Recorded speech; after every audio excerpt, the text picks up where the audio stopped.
সংকেত খুব খারাপ, বুঝতে পারছেন তো? পায়ে কাঁটা ফুটলে যেমন লাফায় লাফায়, এ তো কিছু হয়নি, এখনো তো অনেক বাকি, সবে তো 21 তারিখ না।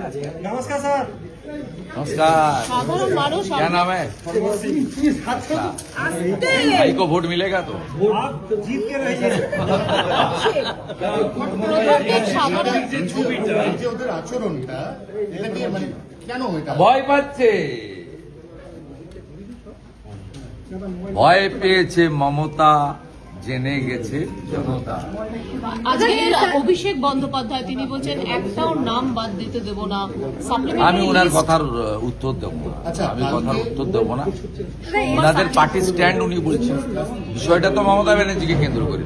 উনি তো এসআইআর চলাকালীনও মুখ্যমন্ত্রীর প্যাড ব্যবহার করেছেন, এখন এমসিসি আছে মুখ্যমন্ত্রীর প্যাড ব্যবহার করছেন। সুপ্রিম কোর্টে গেছেন বা রাজ্যের উন্নয়নের জন্য নয়, রাজ্যের ছেলে মেয়েদের চাকরির জন্য নয়, শিল্পের জন্য নয়, নারী সুরক্ষার জন্য নয়, সুপ্রিম কোর্ট পর্যন্ত গেছেন বাংলাদেশি মুসলিম অবৈধ অনুপ্রবেশকারীদের বাঁচানোর জন্য। সাপ্লিমেন্টারি তালিকা বেরোচ্ছে সোমবার, অনেকটা 10 লক্ষের কাছে মানুষের নাম বাদ যেতে পারে। কতর মধ্যে? 27,30,000-এর মতো না, নিষ্পত্তি আপনার হয়েছে। কাছে ভুল তথ্য হয়েছে, আমি বলবো না। আচ্ছা দাদা যাই হোক, 10 লক্ষের উপরে বাদ যেতে পারে। যা আছে যা যারা করেছেন, সুপ্রিম কোর্টে চিফ জাস্টিস বলে দিয়েছে, আমি সব শুনবো, জুডিশিয়ারির উপরে কোশ্চেন করলে আমি শুনবো না। এর প্রভাব কি পড়তে পারে নির্বাচনে? এত লক্ষ মানুষের নাম বাদ যাচ্ছে। তারা কারা? তারা দেখাতে পারেনি ডকুমেন্ট, তার জন্য ট্রাইব্যুনাল বানিয়ে দিয়েছে, আপিল করবেন। আপনি যদি মনে করেন ইনজাস্টিস হয়েছে, আপনি আপিলে যাবেন। তার জন্য সুপ্রিম কোর্টের নির্দেশে হাইকোর্টরা রিটায়ার্ড জাজদের দিয়ে, এক্স জাজেসদের দিয়ে, রেসপেক্টেড এক্স জাজেসদের দিয়ে সুন্দর ট্রাইব্যুনাল বানিয়ে দিয়েছে এবং ডিস্ট্রিবিউশন অফ দি এরিয়া ভাগ করে দিয়েছে। আপনি যদি অ্যাগ্রিভড হন, আপনি ট্রাইব্যুনালে যাবেন।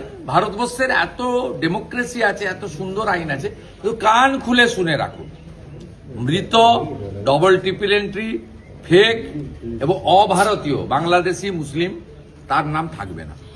যেখানে খুশি যেতে পারেন, নাম থাকবে না। পরিষ্কার ভাবে কানে শুনে রাখুন। আপনি যদি ভারতীয় হন, আপনার যদি পেপারসের প্রবলেম থাকে, আপনি যদি মনে করেন যে জুডিশিয়াল অফিসাররাও আপনার সঙ্গে ইনজাস্টিস করে দিয়েছে, আপনি ট্রাইব্যুনালে আপিল করবেন। Tribunal will take final call, no problem. Supplementary তালিকার জন্য কি আইন শৃঙ্খলা খারাপ হতে পারে? মণিপুরে ঘন ঘন কর্মী সভা হচ্ছে, গতকাল একটা হয়েছে, আগামীকাল আরেকটা হবে, মানে সেখানে স্বয়ং দলনেত্রী থাকছেন। ওদের কাজ ওরা করবে। ভারতীয় জনতা পার্টি মমতা ব্যানার্জিকে হারাতে চায়, ভবানীপুরের মানুষকে পরিত্রাণ দিতে চায়, এখানে ভয় ভীতি মুক্ত করতে চায়। সেই জন্য রাজ্যের বিরোধী দল নেতাকে এখানে পাঠিয়েছেন। মোদিজির সৈনিক হিসাবে আমি এখানে এসেছি, বিজেপির প্রার্থী হিসাবে। এই রাজ্যে কুশাসন, অপশাসন, অত্যাচার, তোষণ, দুর্নীতি সবকিছুর যিনি কর্ণধার, মাননীয় মুখ্যমন্ত্রী মমতা বন্দ্যোপাধ্যায়কে পরাস্ত করার জন্য আমি ভবানীপুরের জনতা জনার্দনের কাছে আশীর্বাদ করব। আপনারা 2014 সালে অল্প ভোট হলেও বিজেপিকে এগিয়ে রেখেছিলেন। বিভিন্ন কারণে আপনারা এখানে গণতান্ত্রিক পরিবেশ পাননি। সকালবেলা যদি বৃষ্টিও যদি পড়ে, আপনারা যদি ভোট কেন্দ্রে যান, আপনারা কি করবেন সেটা আমার জানা আছে। আমি নিশ্চিত, আমার পুরো ভরসা রয়েছে। प्रमोद सिंह जी, जय श्री राम सर। आप जो बोला है वही भवानीपुर का जनता करेगा, ये पूरा विश्वास है। सर आपको चिंता है? আচ্ছা রে, এই জয় জয় শ্রীরাম। এই যে বিনার বাবা জনসংঘ থেকে ভারতীয় জনতা পার্টির বলিষ্ঠ লোক, আমি সাগরজির পা ছুঁয়ে প্রণাম করলাম। এই রকম 8 জন বিশিষ্ট পুরনো ভারতীয় জনতা পার্টির কার্যকর্তা এবং যারা রাষ্ট্রবাদী সংগঠনের সঙ্গে যুক্ত, তাদের কাছে আজকে আমাকে পৌঁছাতে হবে। আপনারা আমাকে দয়া করে ছেড়ে দেন। আপনারা কতটা খুশি? পুরো খুশি, খুশি তো শেষ নেই। খুশির কোনো শেষ নেই। রাজনৈতিক যে আক্রমণ হলো আজকে, প্রধানমন্ত্রী হবে 4 তারিখে, 4 তারিখে পুরো হবে। রেড রোডে প্রার্থনার আয়োজক মুসলিম নেতাদের উচিত মমতা ব্যানার্জির বিরুদ্ধে ব্যবস্থা নেওয়া।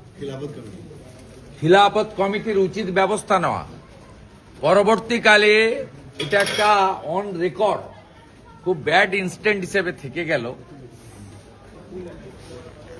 ঠিক মোহাম্মদ আলী জিন্নাহ সোহরাবুর্দিরা যে ভাষায় কথা বলেছেন আজকে তিনি করেছেন, এবং ইসলাম ধর্মের মানুষরা 1 মাস ধরে তারা উপবাস ব্রত পালন করেছেন, করে তাদের যে প্রার্থনার মাধ্যমে আজকে রমজান মাসের পরিসমাপ্তি ঘটিয়েছেন, সেই মঞ্চকে যেভাবে রাজনীতিকরণ করলেন মুখ্যমন্ত্রী, এরপরেও যদি খেলাফত কমিটি কলকাতা রিয়াক্ট না করে তাহলে আমরা ধরে নেব মমতা ব্যানার্জির এই রাজনীতিকরণ এবং মৌলবাদে উস্কানি ঘৃণা ছড়ানোর কাজে তাদেরও সমর্থন আছে। আমরা 24 ঘন্টা অপেক্ষা করব তাদের রিয়াকশনের জন্য। 10 প্রতিজ্ঞা কালকে যে 10 দপের চপ, এক ঝুড়ি মিথ্যা। বিজেপি ক্ষমতায় আসছে, নজরুল মঞ্চে প্রথম মিথ্যাশ্রী পুরস্কারটা আমরা তৈরি করে রাখছি, মাননীয়ার হাতে তুলে দেব। 24,000 কেন্দ্রীয় বাহিনী আমি ইন্টারেস্টেড নয়, কেন্দ্রীয় বাহিনীর নিয়ন্ত্রণ কে করবে সেটা নিয়ে ইন্টারেস্টেড। কেন্দ্রীয় বাহিনীকে সঠিক ব্যবহারের আমি দাবি করি। যদি কালীঘাট মন্দিরে যদি আজকে মমতা ব্যানার্জির ছবি রাখা হয়, উনি প্রার্থী,